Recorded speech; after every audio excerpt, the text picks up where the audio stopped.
नमस्कार मंडळी, मी रोहिणी तुमचं सगळ्यांचं स्वागत करते. आणि आज इथे मी आणि आत्या आमचा हरभरा बडवून घ्यायचं चालू आहे. असली बारीक सारीक काम आत्यांच्या लक्षात येते. आत्ताच्या नव्या पोरींच्या काय लक्षात येत नाही लवकर.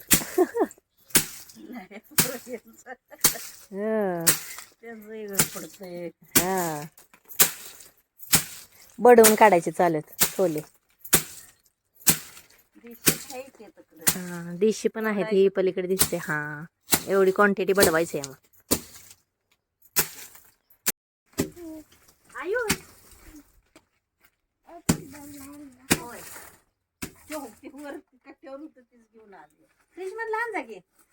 आणि इथे आयुषला पाणी आणायला सांगितलं होतं थंड फ्रीज मधलं, आणि तो नॉर्मल पाणी घेऊन आलं म्हणतोय आम्हाला हेच प्या, आता सर्दी होईल तुम्हाला.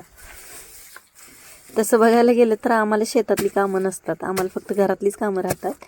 पण हे जे हरभरे आहेत ते आम्ही तिघी सासू सुनांनी हौसेनं लावले होते हरभऱ्याची भाजी खायसाठी, म्हणून ते काम आता आमच्याकडे आले.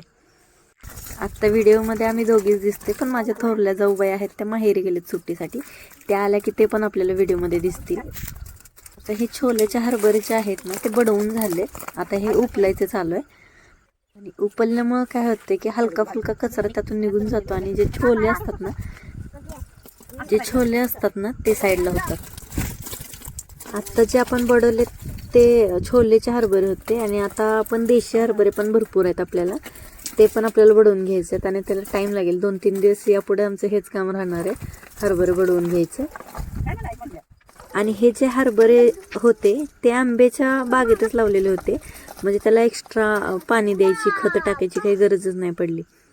आता हरभरे आपले रेडी झाले की आपल्याला डाळ भरडून आणायची, आणि ती वर्षभर जाईल आपल्याला.